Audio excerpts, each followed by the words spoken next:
Olá pessoal, uma ótima noite a todos. Vamos lá, vamos às últimas notícias aí do momento e sem dúvida o que vai repercutir a partir de agora, o que vai estar em todos os portais e o que vai estar nos jornais de amanhã é a sessão do STF para discutir a situação do ex-presidente Lula. Faz o que com Lula? Lula fica nas mãos de Sérgio Moro ou Lula vai ser tratado como um homem que tem foro privilegiado, ainda que não tenha foro, ainda que não tenha mandato, ainda que não seja ministro e ainda que tenha tentado dar um golpe na justiça? Pois bem, o STF decidiu.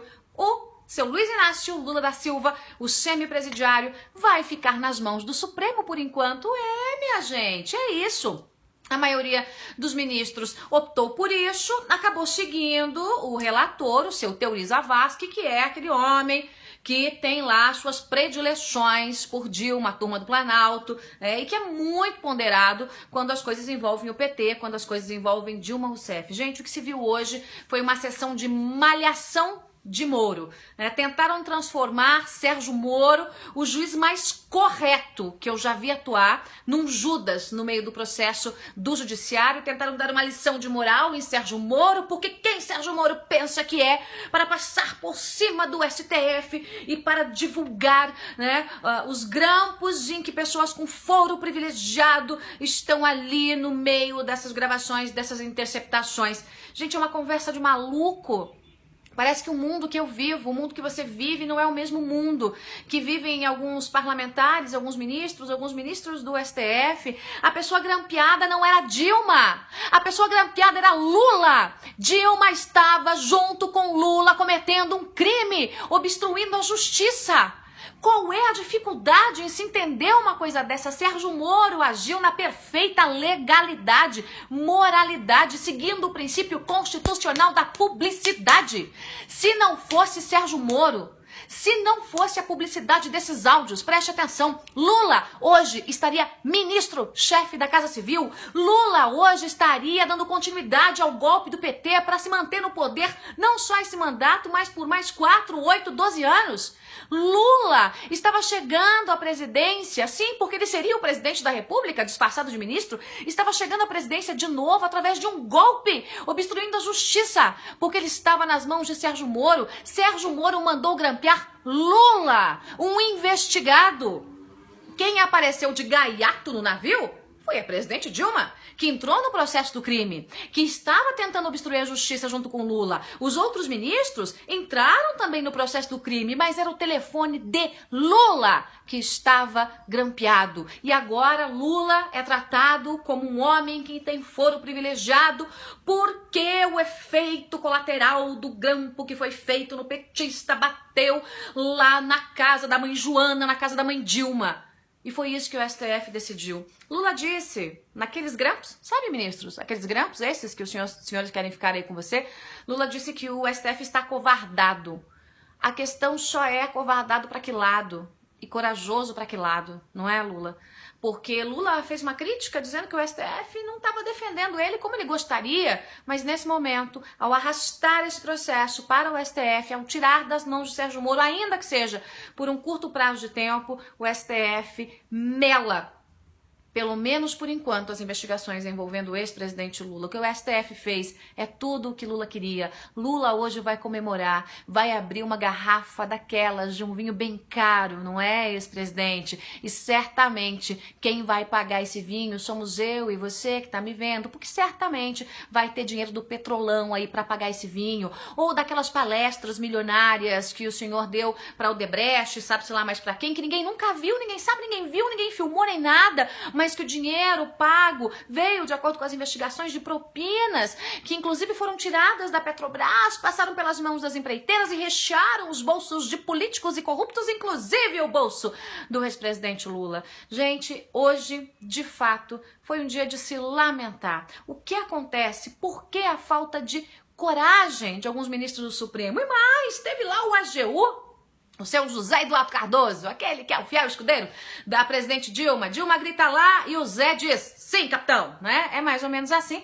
Ele estava lá defendendo a presidente Dilma fez um discurso cheio de onda, né, dizendo que o Teori está corretíssimo e que ele se solidariza com o Supremo e com Lewandowski, com o Teori e com todos os ministros, que é um absurdo que a sociedade discorde de uma decisão do Supremo, que é um absurdo que os movimentos protestem em relação a uma decisão do Supremo, que ninguém tem o direito de discordar e de protestar em relação a uma decisão de um ministro do Supremo. Ah, não, AGU, não.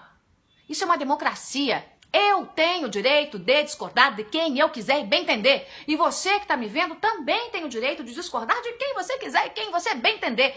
Se um ministro começa a usar a caneta para proteger criminoso, eu não posso discordar? Não estou dizendo que está acontecendo, eu estou falando de uma coisa hipotética, perguntar não ofende. Se o ministro usar a caneta, o ministro da Corte Maior desse país, para proteger um criminoso, eu não tenho direito de discordar? Você não tem direito de discordar? Os movimentos de rua não têm direito de discordar? O pessoal da resistência popular não tem o direito de discordar? Temos o direito sim, isto é uma democracia. A lei está lá, a Constituição está lá e quem ferir a Constituição tem que sofrer com a retaliação da lei e com a rejeição popular. Ora, pois, é assim que as coisas funcionam em países desenvolvidos, meu caríssimo. Ou alguém acha aí que vamos supor que nos Estados Unidos o ministro da Corte Maior daquele país resolva passar a mão na cabeça de uma presidente que está até aqui envolvida em esquemas de corrupção, crimes de responsabilidade, segundo as investigações da Lava Jato, tá, gente? Os grampos que apareceram, não sou eu que estou dizendo também, são as delações premiadas. Não adianta a Dilma e a petezada fazer beicinho comigo, eu não tenho medo de beicinho. Mas não sei o que estou dizendo. Pergunta aí para os executivos da Andrade Gutierrez. Pergunta para o pessoal da Odebrecht. Né? Pergunta aí para o chefe do Clube do Bilhão.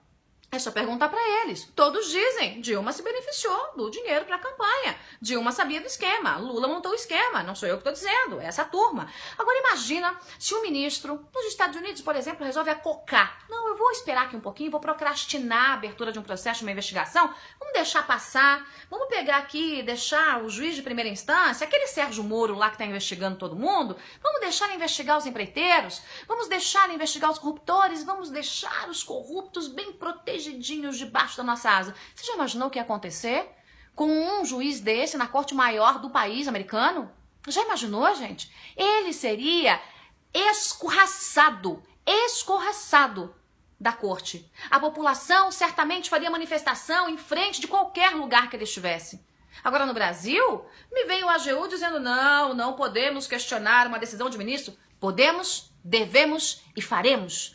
Podemos, devemos e faremos. E essa decisão hoje do Supremo, pelo menos por enquanto, é uma decisão que de fato joga aí um balde de água fria na expectativa que nós tínhamos do Supremo dizer, olha, acovardado Lula é o raio que o parta. Porque é isso que o Supremo tinha que fazer hoje. Acovardado é o raio que o parta. Sérgio Moro, de fato, cumpriu o princípio da publicidade, agiu de forma legal, divulgou o diálogo do grampeado. E o grampeado estava conversando com a presidente da República. Pois muito bem. Então, o que o Supremo tinha que fazer naquele momento? Vem cá, Sérgio Moro. Então, a dona Dilma está aí na história. Vamos abrir imediatamente uma investigação contra a presidente da República? Deixa o Sérgio Moro investigando Lula? Deixa o Sérgio Moro com os diálogos com Lula? E abre-se imediatamente uma investigação contra a presidente da República, contra os ministros citados, contra todos aqueles que têm foro privilegiado e que foram citados? Mas não é isso. Não foi isso que o Supremo fez. O Supremo simplesmente disse para tudo. Ou seja, atrase-se o processo, né? E Lula vai ficar feliz da vida com isso, para tudo até eu decidir. O que o Supremo vai fazer, gente? O Supremo vai decidir, imagino eu, porque senão a população vai ficar, de fato, vai ter manifestação daí contra o Supremo vai decidir desmembrar essa investigação. Vai decidir que a parte do triplex, a parte do sítio e tal, vai ficar com o Sérgio Moro e o resto, as negociatas aí, a tentativa de obstrução da justiça, a negociação com Dilma, toda a baixaria política que se tentou fazer para que Lula assumisse o ministério e para que ele continuasse o golpe do PT, tudo isso vai ficar na mão do Supremo. Mas, em nenhum momento seria necessário paralisar a investigação Em nenhum momento seria necessário tirar das mãos de Sérgio Moro a investigação envolvendo o ex-presidente Lula, porque talvez até o pedido de prisão preventiva já tivesse saído, caso o Teori Zavascki não tivesse se metido no meio dessa história e decepcionado mais uma vez a nação brasileira. Não me venham com juridiquês.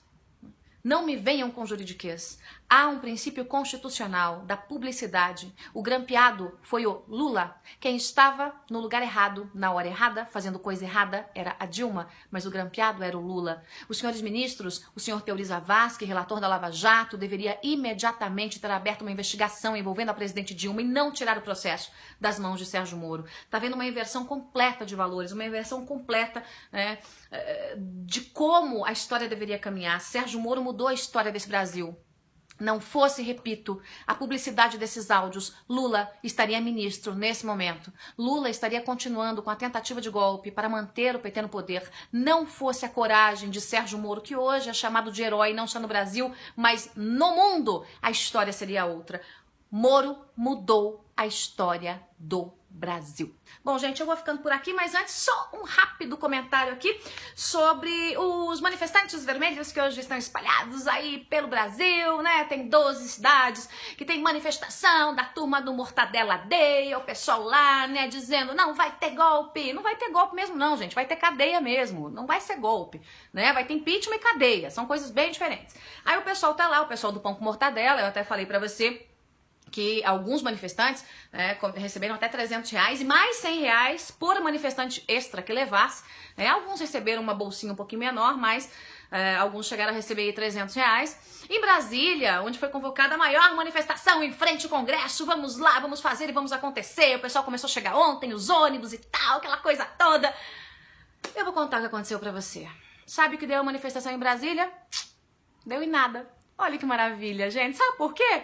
Porque o Eduardo Cunha, eu vou te falar, viu? Ele sabe jogar. A turma lá do administrativo da Câmara dispensou todos os servidores da Câmara dos Deputados hoje. Terceirizados, contratados, apadrinhados, assessorados, todo mundo foi dispensado para ir embora. Ou seja, a turma do Mortadela Day foi protestar para as paredes hoje, em frente ao Congresso Nacional. Ela coisa boa. Eu me divirto, gente, com essas pataquadas, porque é uma pataquada atrás da outra que o PT arruma, né? Olha, há mentes muito criminosas no meio do PT.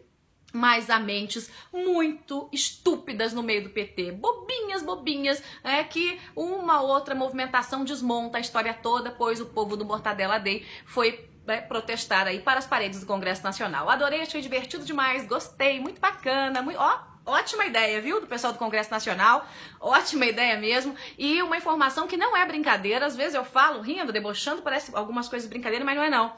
Hoje, o estoque de mortadela acabou em Brasília. De verdade, gente, de verdade, né? O deputado Sóstenes Cavalcante tentou fazer uma manifestação ali, tentou distribuir para alguns parlamentares o pão com mortadela no Mortadela Day, parlamentares do PT, claro que eles não pegaram, fizeram aquela ondinha, e ele teve dificuldade para achar mortadela porque tinha acabado em Brasília, ele teve que mandar buscar lá na cidade satélite, lá da Conchinchina, porque não tinha mais na região de Brasília, em nenhuma padaria, em nenhuma panificadora, em nenhum mercado, porque o Mortadela Day, chegou e consumiu todo aí o estoque em Brasília. Gente, eu vou ficando por aqui. Obrigada pela companhia de todos, ótima noite a todos vocês. E a gente se vê a qualquer momento no meu Facebook. Você conversa comigo o tempo todo, no Twitter você conversa comigo o tempo todo. E não se esqueça, você que não assinou o canal, assina, é o canal que mais cresce aqui no Brasil a passos largos e eu agradeço demais a companhia de vocês. A gente se fala amanhã você já sabe. Tem giro com todas as notícias que importam do dia, eu trago tudo pra você mastigadinho, cedinho, entre 9h30 e 10 da manhã, nem tão cedinho, né, gente? Mas por aí você tem todas as informações, clicou do carro, de casa, do escritório, pronto, tá informado. E depois, meio-dia, 4 horas, 6 da tarde, quando tiver notícia eu tô aqui com você. Estou aí devendo para você um bate-papo ao vivo no Facebook que faremos amanhã. Eu e você.